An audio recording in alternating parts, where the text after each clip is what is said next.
कहानियों की एक अनोखी दुनिया में आपका स्वागत है, जहां हर पल रोमांचक है और हर कहानी आपको कुछ नया सोचने पर मजबूर करती है। ये है फिक्शन डिकोड चैनल, जहां कल्पना और हकीकत का संगम होता है। तो बिना समय गवाए आइए इस दिलचस्प कहानियों के सफर को साथ मिलकर डिकोड करें।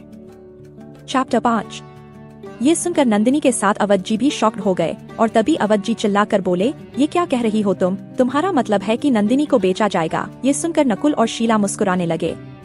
फिर नंदिनी को उसके कमरे में बंद कर दिया गया। वो रोए जा रही थी। सामने नरेन की तस्वीर देखते हुए बोली, क्यों गए आप मुझे छोड़कर? देखिए क्या हो रहा है मेरे साथ। फिर वो ऊपर देखते हुए बोली, क्यों शिवजी, क्या किया है मैंने जो आप मुझे इतनी बड़ी सजा दे रहे हैं? नंदिनी रोते हुए जमीन पर ही सो गई। शिवांग रेडी हो रहा था और राणा जी उसके पास सर झुका के खड़े थे। शिवांग मिरर में परफ्यूम लगाते हुए राणा जी की तरफ देखते हुए बोला, राणा जी आपको पता है ना क्या करना है? ये सुनकर राणा जी ने हाँ में सर हिला दिया तो शिवांग फिर से बोला, हम मुझे नंदिनी चाहिए किसी भी कीमत पर। ये सुनकर राणा जी एक बार फिर से सर झुका के बोले, जो हुकुम कुंवर जी। इतना बोलकर राणा जी रूम से चले गए और फिर शिवांग नंदिनी को घाट पे याद करते हुए बोला, तुम्हें मेरे पास आना होगा। इतना बोलकर वो भी रूम से निकल गया।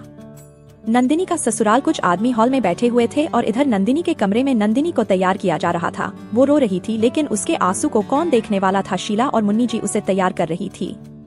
कुछ वक्त बाद नंदिनी को हॉल में सबके सामने बैठा दिया गया।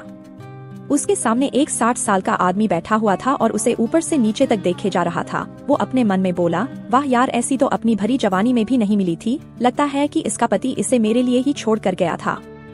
इतना बोलकर वो मुस्कुरा दिया और तभी मुन्नी जी बोली, बोलिए देवधर जी, आपको हमारी बहू कैसी लगी? बेचारी बिल्कुल शांत रहेगी, आपके घर का सारा काम करेगी और जैसा आप कहेंगे वैसा ही करेंगी।